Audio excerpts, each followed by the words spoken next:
Welcome to the meeting of this week's Rotary Club of Silicon Valley.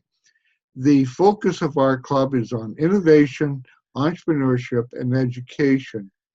And we use technology in the operation of our club and also to accumulate, forward messages and back through to our members. This week we have a very special guest, and that is Mr. Chris Cochrane. Chris has an international reputation in his field, which is video. And I will tell you about Chris, and he has a very extensive type of history. And for those not familiar, Chris is one of North America's finest video storytellers. His videos appear regularly on greatbigstory.com, the New York-based YouTube channel with millions of loyal subscribers. We feature great big stories in our weekly meeting, and some of those videos were done by Chris. He started in 1972 as an intern at a TV station in Toronto. Within a few years, he was producing original TV programs. In 1976, he started a TV, film, and video production company, which grew to be amongst the largest in North America. He sold that business in 2003 and semi-retired. Upon his semi-retirement, Chris was recruited by Hollywood types to teach an annual master class aimed at helping industry professionals. He learned the business through some schooling, but mostly thanks to working with excellent mentors. In particular, he continues to work with cinematographer Roger Deakins and director Ron Howard. Roger is best known for his work on the James Bond film, and most recently winning an Oscar for work on Blade Runner 2049. Ron Howard is an A-list Oscar-winning director with many excellent credits. Chris has been recognized with honorary lifetime memberships in every important industry associations for cinematographers and producers in Canada, the US, and the UK. His work has been recognized with many awards, among some Emmys in the US, Geminis in Canada. He's waiting to be included into the Order of Canada, an honor bestowed by the Government of Canada. Chris holds master designations from Wharton School and the American film industry. He joined Rotary in 2005, served for years as chair of public image for District 7040 and for the Rotary International Convention in Montreal in 2010. Currently, he's in District 7040, serving as chair of public image. And here's Chris. Oh, thank you, Roger. I do appreciate the introduction. Thank you very much. Hello, everyone. It's good to be back and talking to the club. Some of you may recognize my face, others won't. It doesn't matter. What I really want to do today is get into talking about the proper use of video and how to use it to achieve any goal. Now, my talk is going to be aimed at beginners, people that really know nothing about video or are just getting started. This club, I know, has a number of people in the film industry. There's a couple taking film at major universities. There's people like Mr. Rushton Hurley and our friends in Japan who are just masters at this particular craft. I'm not aiming this talk at them. I'm aiming this talk at the person who wants to learn and is really just getting started or really knows nothing about it. So it's going to be very, very basic, but if you follow this, you too can become an excellent person with video, and you can use it to help you get to any goal you want. Now, I've got a presentation here. I think I'm going to see if I can share it, Roger. Okay, well, you look at that. That's weird. Okay. And I've got this, and it's going to come up. Wow, there it is. Can you folks see that? It says we're about to talk. So let's talk. And hopefully this thing, there we go. Video presentation. Okay, let's talk about why video. Can you think of any reasons why you'd want to use video? Think about it for a second. Well, the main reasons you want to use video: to entertain, to give details, and to bring out emotions. These are the reasons that the American Marketing Association says the people actually do anything. Whether it's buy something, join something, assist something, doesn't matter.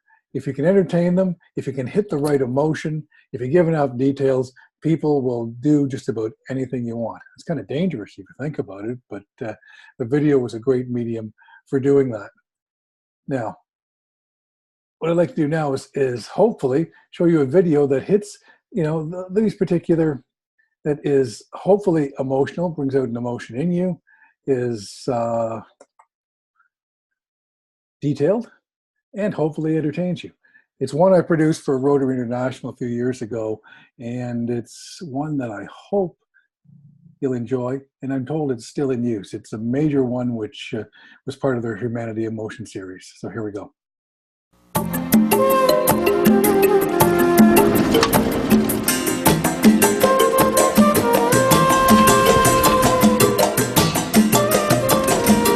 Could you dedicate yourself to a worthy cause? Could you go the distance to keep a child healthy? Could you travel to the other side of the world to help eliminate polio? Could you? A Rotary member could. We're dedicated to connecting children with vaccinations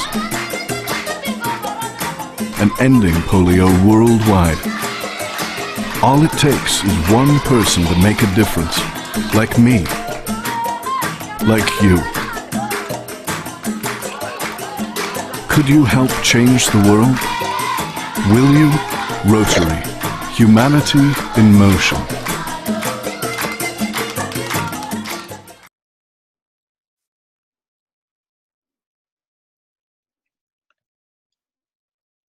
That's what I think of it. Thumbs up. And the other reason for the thumbs up is your club, this club that I'm talking to, is no stranger to video. You guys have a great handle on it. You know how to produce video. You know the basics of using it. But what I find out you're not doing is you're not using video to maximum potential. Now, what do I mean by that? Well, with the popularity of social media and video distribution sites like YouTube, Facebook, Twitter, Snapchat, and so on, it's led to over 90% of people beginning their search for anything on the internet. That means if they want to join something, if they want to buy something, if they want to do anything, everyone thinks the best starting point is the internet. And that's also reflected by figures from Google. And the reason for that is most people have access to several computers, I know I do, and the use of a smartphone, which means most people are connected to them regularly, isn't that an easy word to say, regularly, use the internet for most of the day. So knowing that, if you use video properly, you can actually connect with these people and get your message out to them a lot sooner. Now, this club is perfectly positioned to do that. You do a lot of video. Just make sure the site that you put it on is mobile friendly. Facebook and LinkedIn format friendly too, because they're going to be getting into video very soon. And by the way, overload on video. The more video you put up, the more interest is going to be in the club. More interest in the club equals more members. Now, let's get into what kind of video should you actually produce if you want to get good results? Well, I say use humor as much as you can. It leaves a lasting positive experience. And if it hits all of those buttons that we had before, shows some details, it entertains you, and think of the last one, it's emotional, brings out a smile on your face, hits you in the gut somewhere, you're really going to remember it. Okay, I'd like to maybe, if we can move on, I'd like to show you some 5-second videos. Whoops. Okay, this crazy thing isn't working properly. So I'll show you some 5-second videos. Hopefully they put a smile on your face and bring out emotion. So here we go.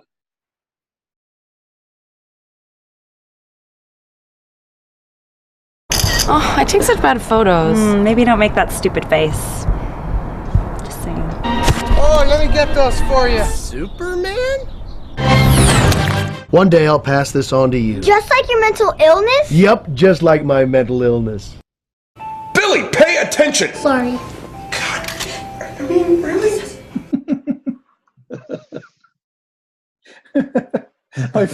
My favorite is the one with the mental illness. I think that's great. I didn't create those, by the way, folks. I found them and thought they just would make the point beautifully.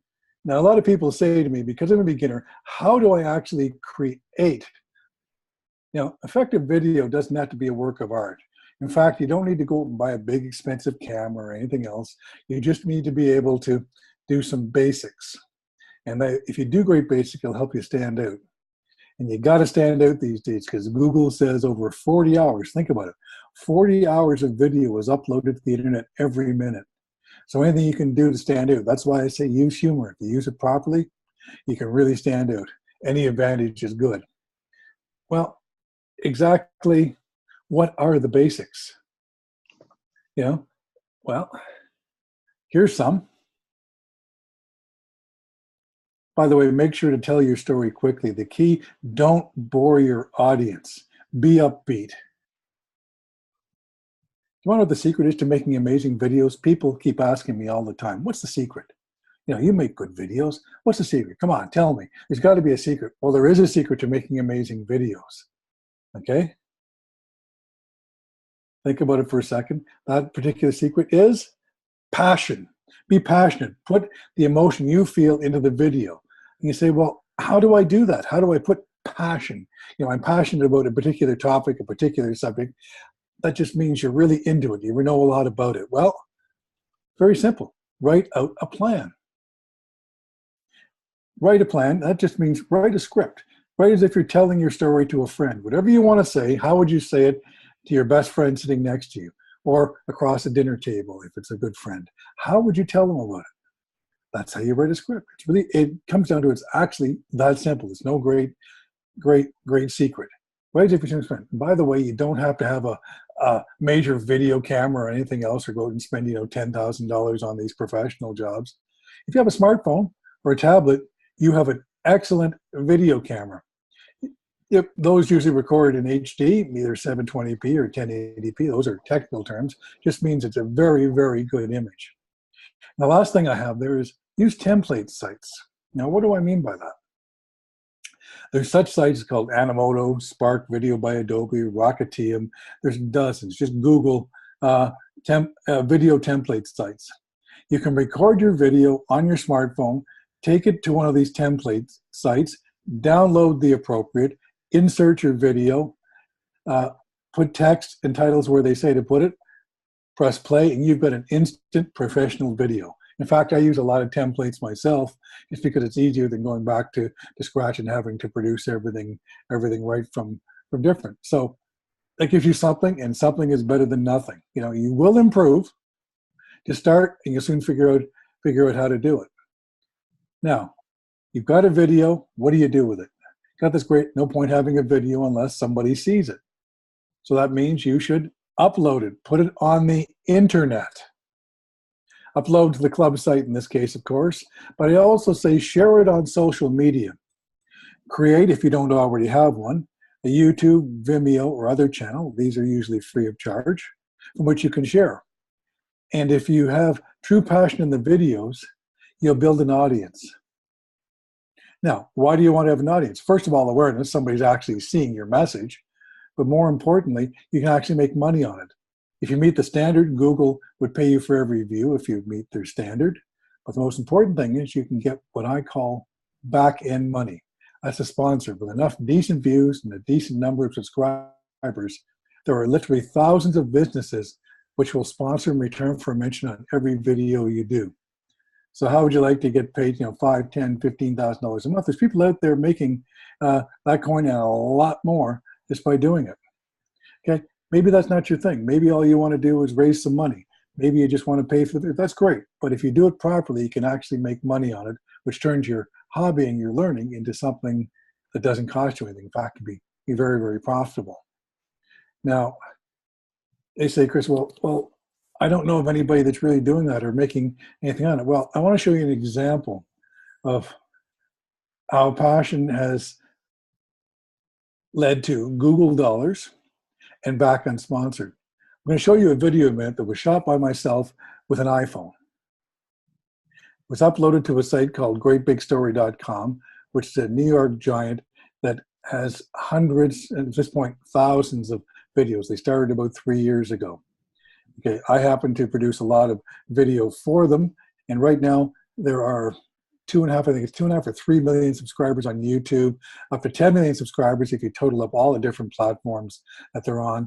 And on a daily basis, there's at least 10 million views of their videos. Now, from a monetary point of view, that means they're making about $10,000 a day based on 10 million videos from Google alone, plus what they charge sponsors. It's literally in the hundreds of thousands of dollars per day. You don't have to go to that extent. You can be very, very simple and just make it a hobby, but if you want, you can turn it into something really good. So I think I'll show you a video that I'm kind of proud of. It's been on the #1 page for Great Big Story for so long, it's almost getting moldy there. And I hope it hits all the buttons that I think it'll hit. I hope it tells you something. I hope it creates an emotion, in this case, hunger. I hope you're hungry after it. And the whole thing, I hope it entertains you. So let's see what we can do here. Okay, let's see this one. We'll play. New York City, the bagel capital of the world. The place where bagels reign supreme and are a cut above the rest, right? Well, maybe not, because it turns out there's something that could rock New York and its precious bagels to the core.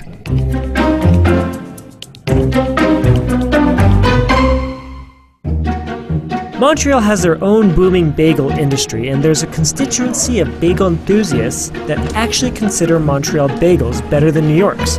Shocking, I know. I lived in New York for 50 years, but I don't care for the New York bagels, and neither does my family. Vous préférez les bagels de New York ou les bagels de Montréal? Montréal. What is going on here? It's time to investigate. My name is Robert Morena, and I'm the co-owner of St. Peter Bagel Shop. People really know about us, and they know that if you come to Montreal, you gotta try a Montreal bagel.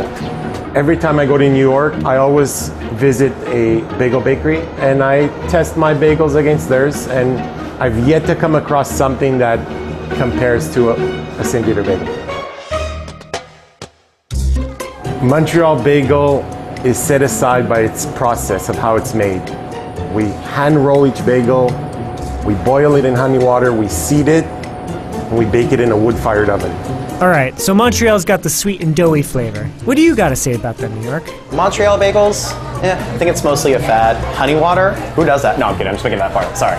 My name is Darren Dolphy, and I'm the operations manager with H&H Midtown Bagels East. If you want a regular bagel, you can go anywhere. If you want a true New York City staple, you come to H&H Midtown Bagels East. Look, it's New York City. We're moving at a fast pace. We sell a lot of bagels. Some bagels are made on a machine, others are hand-rolled like our cinnamon raisin. Big deal, still same great taste. It's a very labor-intensive process that takes roughly 24 hours from start to finish before we can bake off the bagels. So you each have your own process. Big deal. How do you eat them? So generally, we do not cut our bagels, and they come out of a wood-fired oven. They don't need to be toasted. You come, you pick up the bagels, and they buy a tub of cream cheese, and you would make the bagels yourself. That's the real Montreal way of doing things. Got it. So in Montreal, I have to make it myself. What about in New York? When you walk into H&H Midtown Bagels East, you walk to the counter, place your order, we slice the bagel, we put cream cheese, we put the lox, we wrap it up, and it's ready to go. New York started manufacturing bagels before Montreal. The big difference is that we just kept our bagel making tradition the same. Still horse and wagon. So if you're more of a sweet and doughy do-it-yourself bagel maker, Montreal's for you.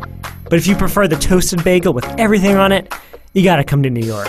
But in the end, if there's one thing we can all agree on, it's that everything's better with cream cheese.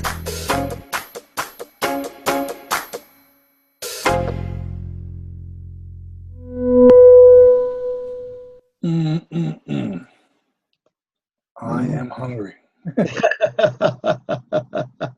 I can understand what you're saying, Chris.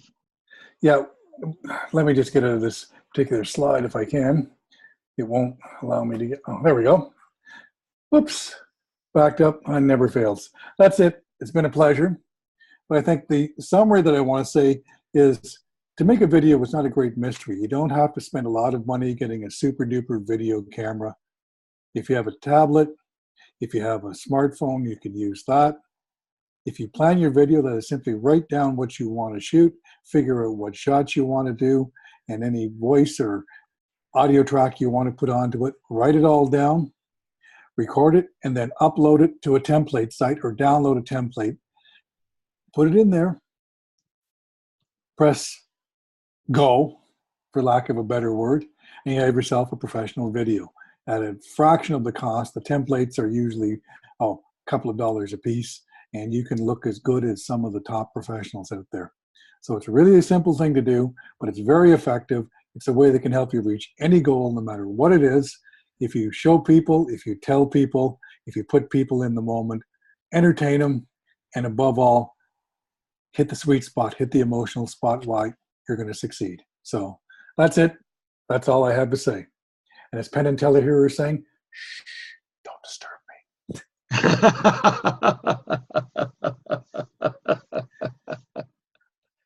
There we go. We're back. Excellent presentation, Chris. I really enjoyed that. Well, I hope it said something. From my point of view, it's very difficult because what I'm giving is very, very basic. I don't know if it makes sense.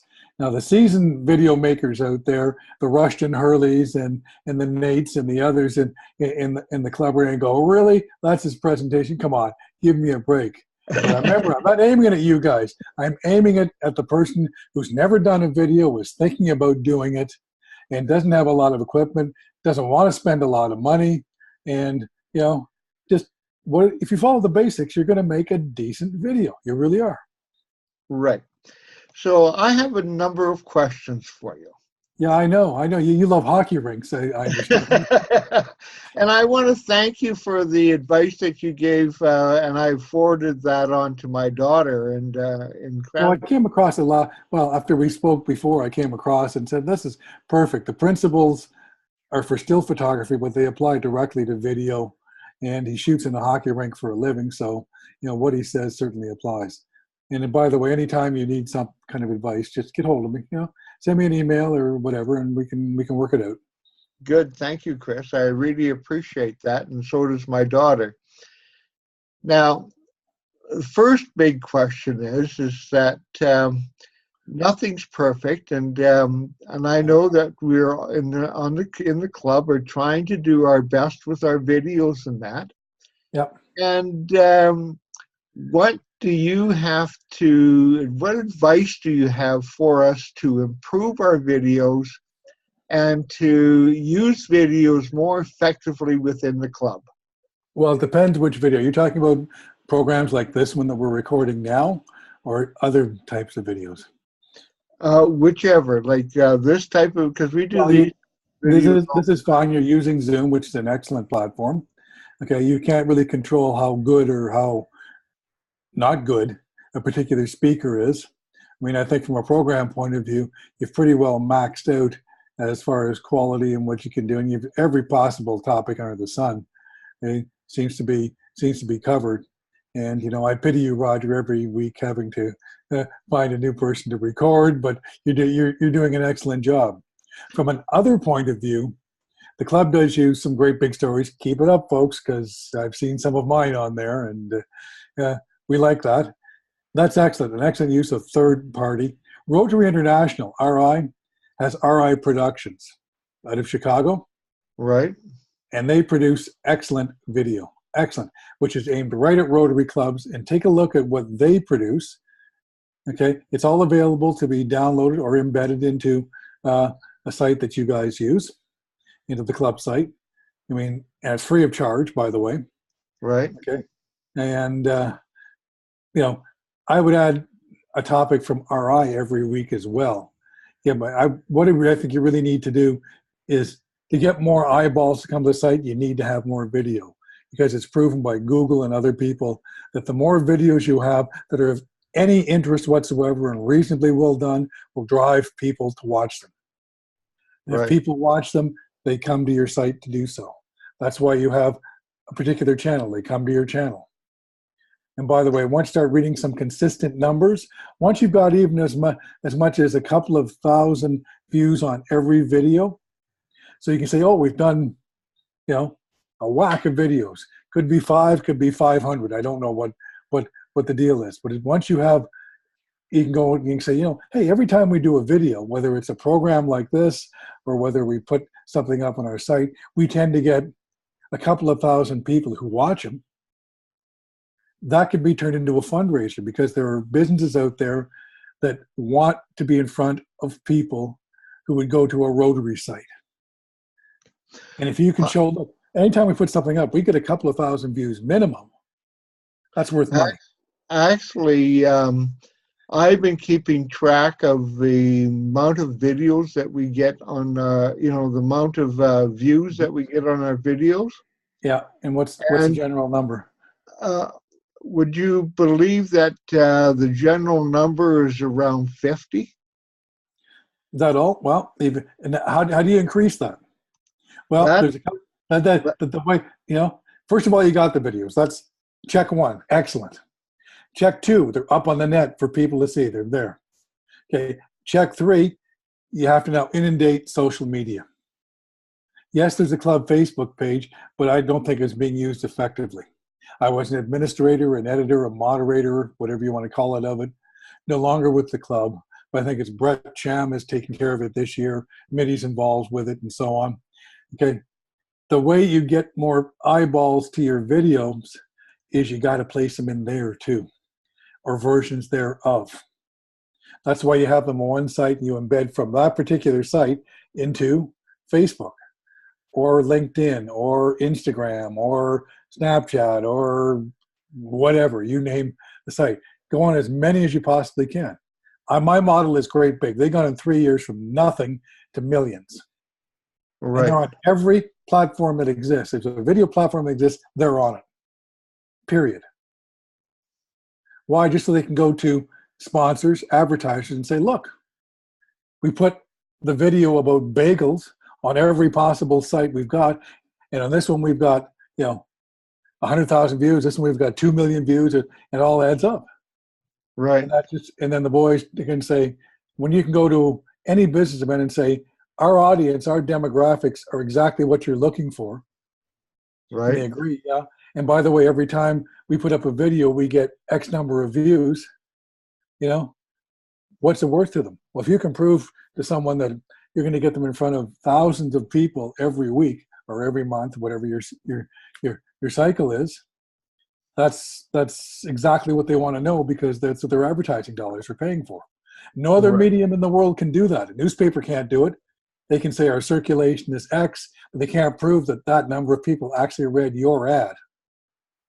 Right. The television station can't do it.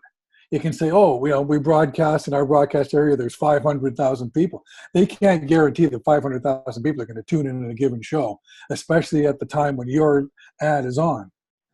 They can give you a general, they can say this show gets so many viewers on average, but they can't tell you how many of those viewers didn't get up and go to the washroom or change the channel during the commercial. They don't know.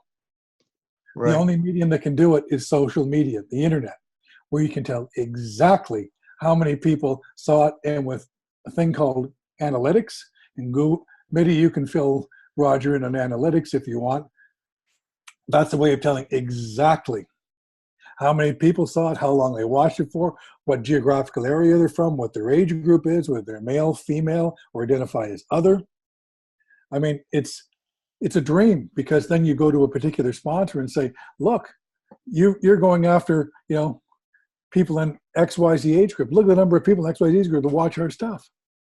This is consistently every week. Look at our numbers. Yeah. Then you're going to have an instant fundraiser, because people will pay. And then how do you satisfy them? You make up a little ad and you insert it in the back of every video. And if you're using off YouTube, you put it up beside it. That's all. Okay. Now, the second question, or the range of questions that I have for you, Chris, is related to a comment that Brett made last week with the video that we showed on the Great Big Story. Yeah. the chap with the invention of putting the mirror, the rear view mirror on. Yeah, I know the video. And he said, how in the world did you create that video? And particularly with an iPhone. So I had some, let's take, or the one that you've just shown us.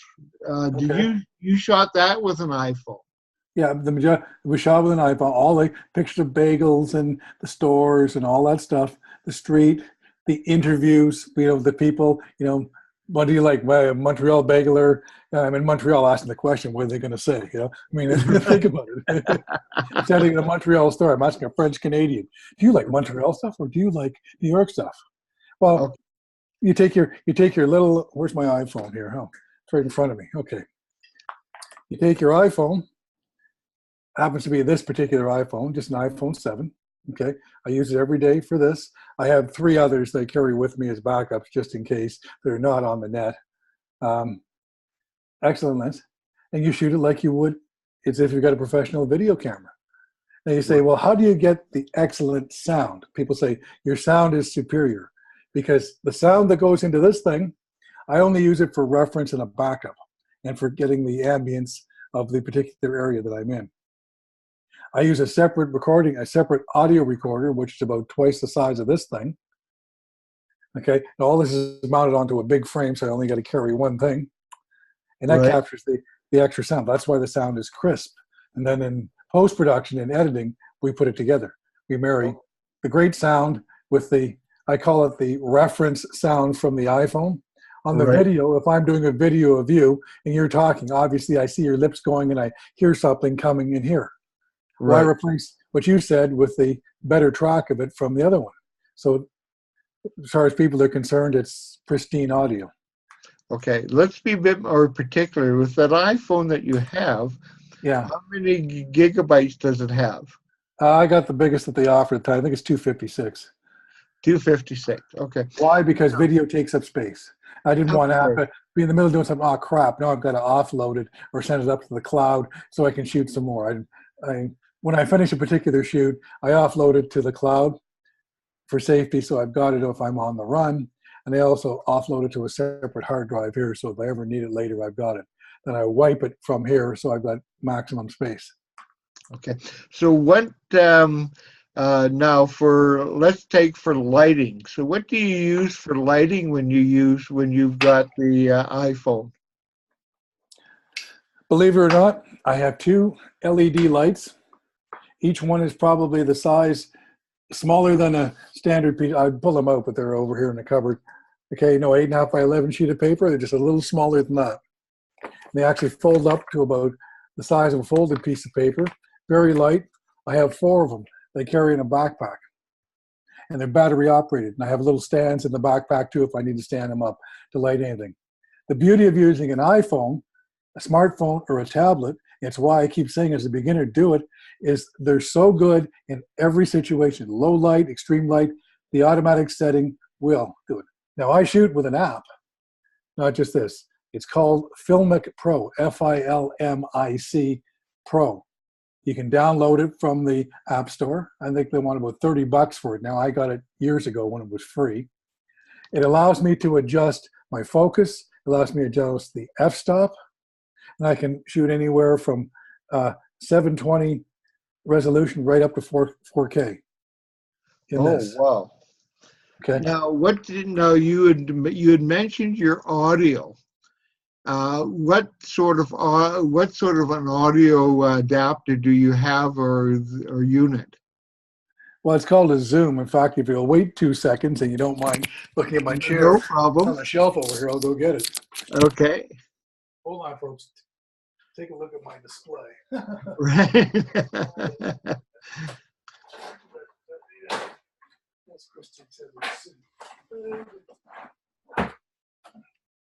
What's he doing? Taking apart your shelf? Yep.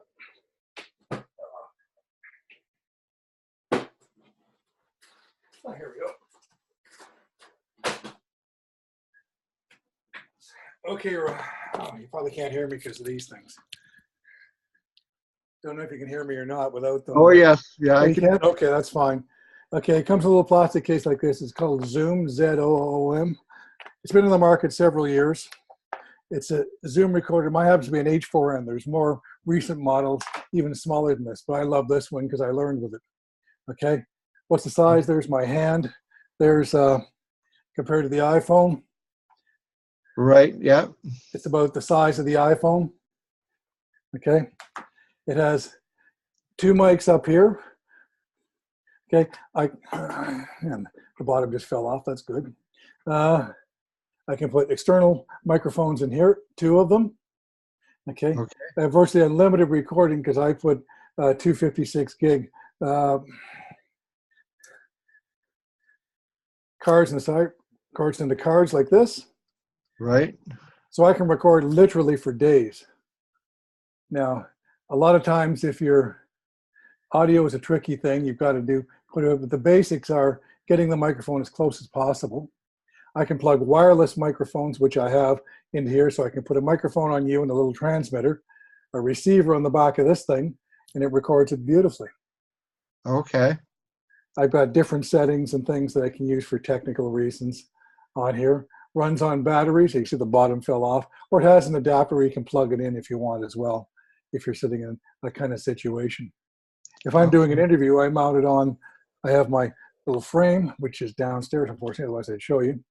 I put my camera, the camera on one side, I actually like the zoom on this side, like so, on a frame, so I don't have to hold them both. Okay. Right. And if I'm relatively close to you, I'm going to get the best sound in the world. You'll think you put it into a professional situation. It's not rocket science. It's just little tools that are great. I mean, when I have my production company, most people say, well, what was your production company? If you're in Toronto, look up Dome Productions, D-O-M-E. Okay. It's one of the largest broadcasters in North America now. If you watched a Blue Jays game from Toronto, you watch a Dome production. If you watch a Toronto Maple Leafs or a Montreal Canadiens or a Vancouver Canucks or a Calgary Flames or an Edmonton Oilers or a Winnipeg Jets game from Canada, right, you watched a Dome production. If you watch the Masters on CBS, all the trucks and all the equipment are provided to CBS by Dome Productions. When I sold the company, it's a long story, but my partner was TSN, the sports network. When I sold the company, hello back there. Right. When I sold the company way back when, it was sold to Bell Media and Rogers Communications as a consortium because they wanted to take it. I had it across Canada in Vancouver, Toronto, and in New York. They wanted to go into LA and Hollywood and do all, which they've done all kinds of things, and they put millions into it. So it's got unbelievable facilities right now. Yeah. But those things, I mean, today I carry this thing around. What is it? You bought them outright, a few $100s. I forget what the price is. Say $500, okay, for sake of argument, to buy an iPhone. Right. What this does today for $500, I would have had to spend over $1 million in equipment, even just as much as 20 years ago. Oh, wow. Late 90s, yeah, 2000, even up to 2002, 2003, millions. Okay. You're literally carrying a television production facility, a video production facility in your pocket. You add a couple of nifty little things to it, and you can do just about anything. Things that cost millions not too long ago cost pennies now. Right. Now, the next question that I have, to pick your mind, is the video editing software that you use. Well, I happen to like Apple's Final Cut 10. That's me. Some people hate it. The film industry is up and down on it because of certain situations. There's all kinds of ones out there. I'm qualified on Apple as an Apple certified editor and motion graphics artist. I'm also able to do the same on Adobe, Premiere, and Avid, but those are ones I've learned over the years. They're high-end systems. The best one for the beginner, if you buy yourself an Apple product, it comes with a thing called iMovie. And you think, well, that's just for beginners. It's actually a pretty good starter editing program. In fact, I use it quite a bit now just to put together basic videos. Okay. It's got some very good features. It's not 100%. You know, if I need more, I'll take it up. I'll start an iMovie. I'll do storyboards. I'll do quick videos. I'll do quick edits in it. If my wife wants something shot, you know, we're out at somebody's place and she says, "Oh, can you get a video of that?" Okay, I'll grudgingly take out my iPhone and stagger over and try and be sober. And that's, by the way, the beauty of these. They have autofocus.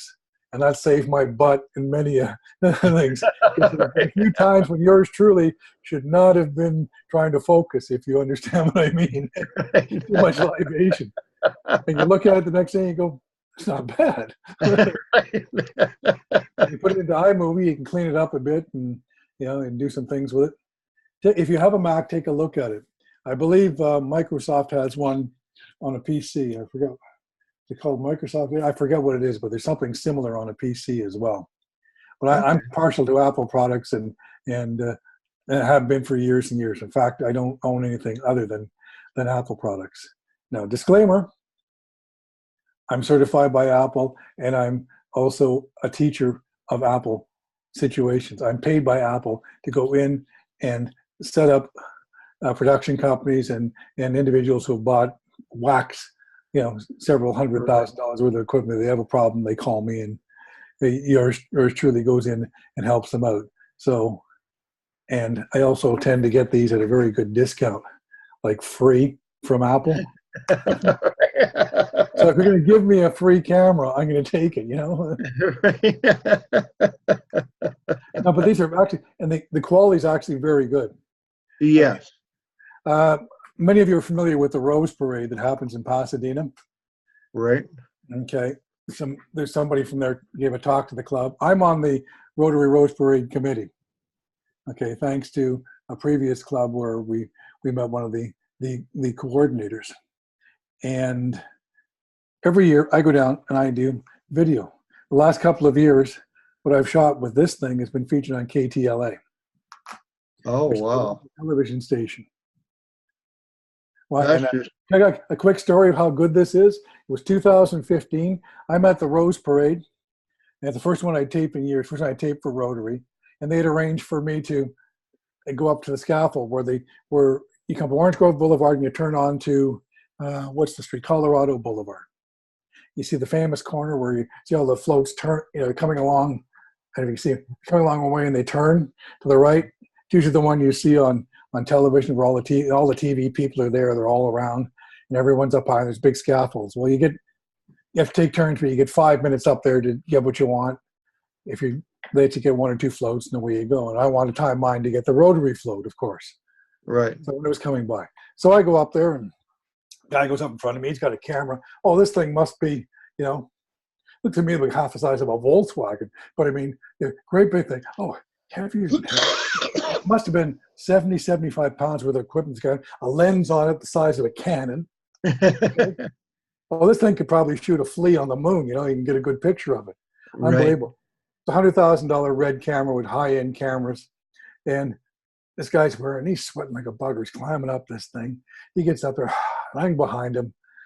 He's huffing and puffing. He puts it up, and he goes, "Hi, he's the guy from KTLA. He was sent up there to get various shots for them, right?"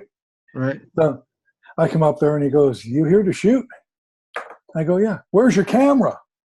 I pull this out of my pocket. I go, "No. Are you kidding me? They let you up here? Really?" You know? Yeah. He's having a good old chuckle, right? And meanwhile, he's got, I don't say anything. I do my thing, take that. And we get back down to the ground after our time. I said, "Hey, yeah? You want to take a look at the footage? You want to see what it's like?" He says, "Yeah, I wouldn't mind." So I quickly show him the footage I got, and he says, "That's not half bad. Holy crap." And he says, "I wouldn't mind seeing what yours has." And I'd never been to KTLA. He says, "Well, jump in the car, come back, and I got to take this back." So we go back, and he gives me a nice little tour of KTLA, and didn't realize what a great complex it is there, where it is. Right. Yeah. He says, "Yeah, your pictures, okay? I got to turn these into," because so he takes camera, puts it in, and they take all the footage off, and he introduces me to the guy there, the engineer. And he says, "Yeah, this guy shot footage with an iPhone. Why don't we take a look at it?" So the guy borrows my phone, he hooks it up to some monitors and puts the footage up on a great big monitor. And he puts this other guy's, $100,000 worth of equipment. And I got $500 worth of equipment. Right. He puts mine up and he goes, "That was shot with an iPhone?" The guy goes, "Yeah, I stood right next to him. He just shot it." He says, "Well, let's show similar where the same float's going by on both of them, right? Going with the rotary float." Yeah. The only difference was a little bit of color difference in this, which I can correct. He looked and he says, "Oh my God, that's good." But I mentioned to him CBC, whose logo I got back here, because I've done a lot of work for them, has issued to their camera people and all the reporters one of these, Right. an iPhone. He says, "Why? Emergency situation, and a lot of the stand-ups that you see on the national news are done on these things." He says, "Are you kidding me?" He goes on Google. "Oh my God, they have." I said, "Why?" "Well, would you rather give a guy a $50,000 camera or a $500 camera?" And he can send it right back because it's got cell situation or Wi-Fi. He can connect right back to the studio. You guys can either go live or get the footage immediately and start working on it here while he's in transit. Right. And a big camera, you can't do that. You got to wait till the guy gets back, take the little card out of the camera, insert it, and all this stuff. He says you could have it finished before the guy gets back to the station or ready to do more with when he gets back there. Right. He thinks what he's doing with each was really. Oh. Next thing I know, I give him, we exchange cards and all that. And next time you're in town, come by and see us and all this stuff. So every year I go down and see him. Got an email from him about 6 months later. He said, "Hey, just thought you want to know. We're issuing all our people iPhones." I started to laugh. I said, "But you want me to teach him how to use it?" He says back, "No, I think we can figure it out."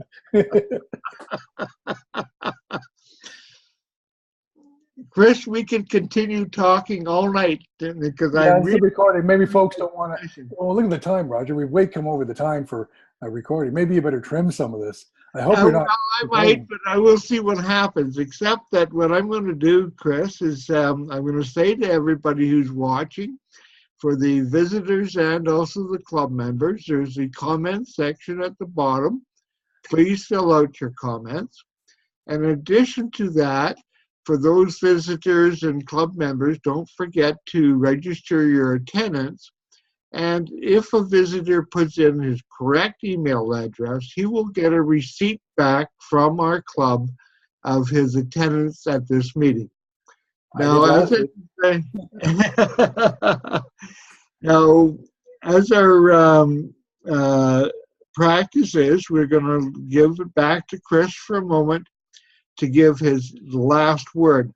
And Chris, one of the things I would appreciate is if you could just send me the listing and the names and that of the equipment that you use with your iPhone in terms of that zoom and also the lights, and so that the members who may be interested can follow that up in order to start doing their own videos. Sure, happy to. More than happy to. And you don't have to get that particular brand. There's competitors out there that are good. It's just the principle. I record audio separately and I carry very lightweight. I mean, these things weigh maybe a pound total. Yeah, so it's not something that's onerous to carry around. Right. So your last word, please. Thank you very much. It's been a pleasure. And keep making your videos. And if you need assistance, don't call me. Send it to me. I'll help you. Thanks very much, folks. Thank you very much, Chris.